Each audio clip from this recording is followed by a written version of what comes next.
열화상 카메라로 촬영한 사진입니다. 붉을수록 온도가 더 높은 것인데요. 똑같은 조건에서 측정했을 경우 세라믹을 든 손이 그렇지 않은 손보다 더 온도가 높은 것으로 나타났습니다. 이것은 바로 세라믹에서 방사되는 원적외선 때문인데요.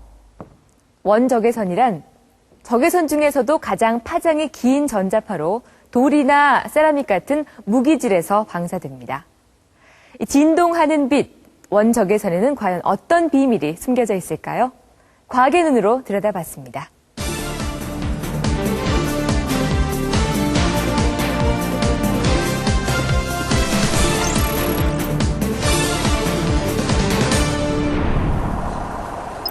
경상남도 하동군의 딸기 농장. 이곳에서는 최근 새로운 장목 기술을 도입해 생산성 향상에 성공했다. 농업용수를 원적외선 처리해 화학 비료로 인한 토양의 산성화를 막았기 때문이다.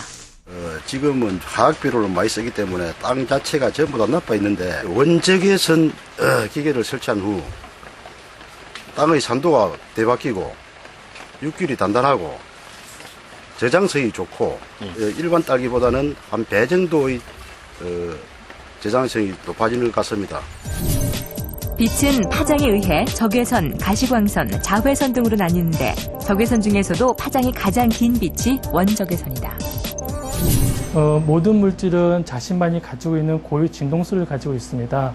이러한 고유 진동수는 자기에게 맞는 파장이 들어왔을 때 그 진동을 해서 열적 반응을 일으키게 되는 거거든요. 그런 열적 반응이 아주 이로운 파장이 원적외선인 4에서 1000 마이크로미터의 파장이 되겠습니다. 진동 파장이 크다는 것은 어떤 의미일까? 동일한 조건에서 채취한 딸기를 한쪽에만 원적외선 처리한 종이를 부착한 용기에 넣고 저장성을 비교해 보기로 했다.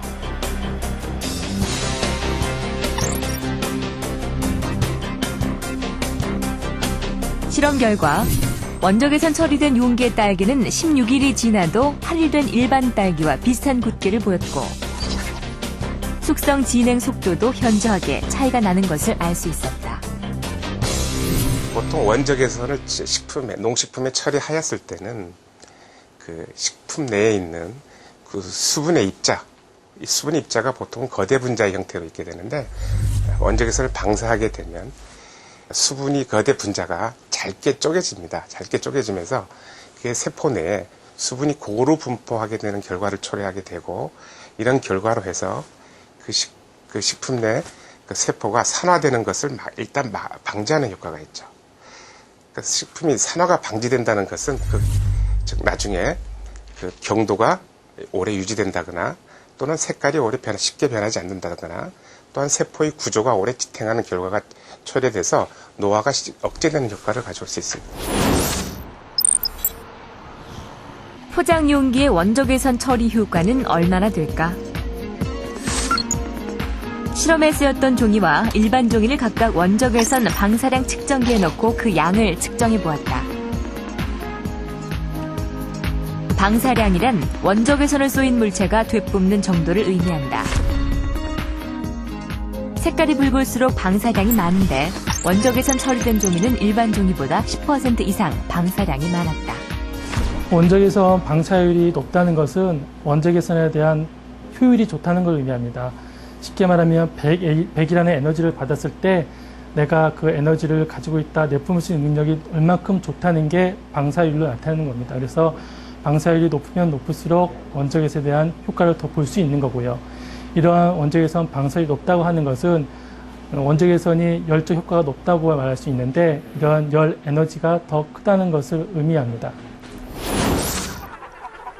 원적외선은 축산 분야에서도 활용되고 있다. 경기도의 한 닭 사육 농가. 이곳의 닭들은 특별한 사료를 먹는다. 바로 유황. 유황은 광물성 약재의 하나로 몸을 구성하는 성분이기도 하지만 독성이 있는 물질로 잘 알려져 있다. 이게 독을 뺀 유황인데 일반 독 뺀 유황보다 독을 더 많이 뺀. 어떻게 빼시나요? 이걸 독 빼는 특수한 기술이 있습니다. 원적외선을 쏴가지고 유황의 독을 빼는 과정을 법제라고 하는데 법제 유황도 여전히 독성이 있어 유황오리나 닭을 키우는 농가에서는 높은 폐사율을 감수해야만 한다. 특히 닭의 경우는 오리보다 폐사율이 더 높은 것으로 알려져 있다.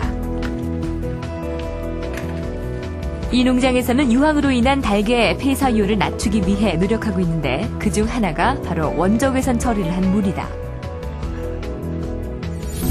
물에 원적외선을 처리하면 진동을 통해 물 분자가 작게 쪼개져 다른 성분과의 결합이 쉬워진다.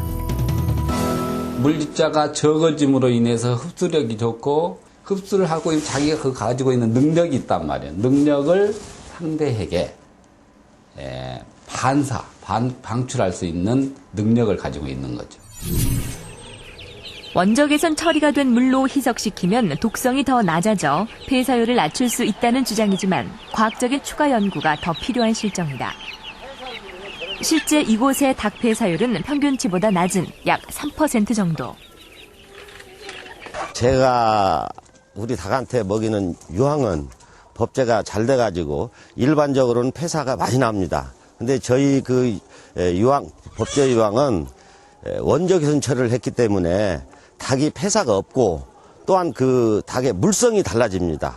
물성이 달라졌다는 것은 불포화 지방이 많다는 얘기죠. 성분 검사 결과 이곳 유황닭의 불포화 지방산 함유량은 67%로 일반 닭보다 높은 편이다. 그래서 불포화 지방산이 많은 경우에는 그 속에 우리가 이제 꼭 먹어야 되는 필수 지방산이 있거든요. 그래서 이제 불포화 지방산을 많이 들어있는 그런 식품을 먹게 되면 우리 몸에 좋고요.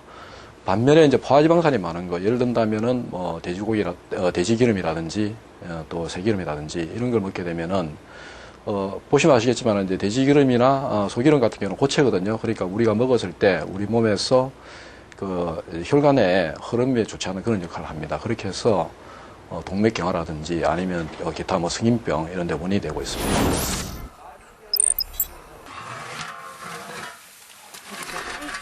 한때 당뇨로 고생하던 75살의 백승각 씨는 불포화 지방산이 많은 이 닭을 즐겨 먹는다.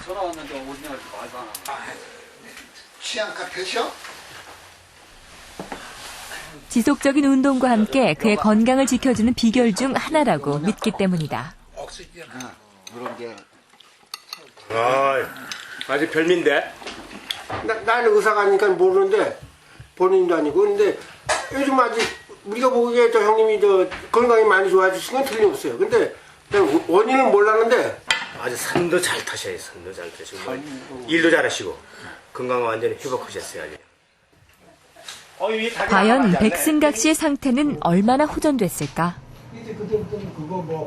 이제 노인정에서 이제 보건소에서 이제 그 노인분들 가끔 당이나 혈압을 체크해 주는데 당 체크해서 580이 나왔다. 뭐 식사 관련해서 580은 무지하게 높은 거거든요.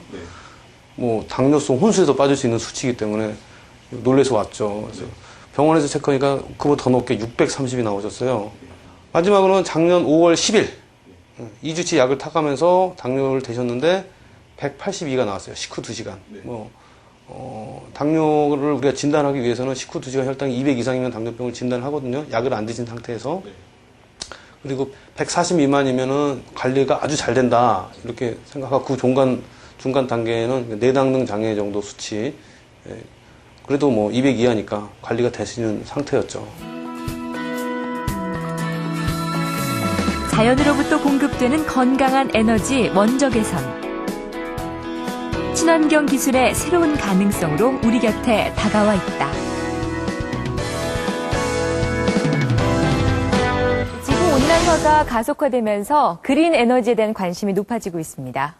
우리의 생존과 미래가 달려있는 에너지 위기. 이를 극복할 친환경 기술에도 과학이 큰 역할을 하고 있다는 사실 알고 계시죠?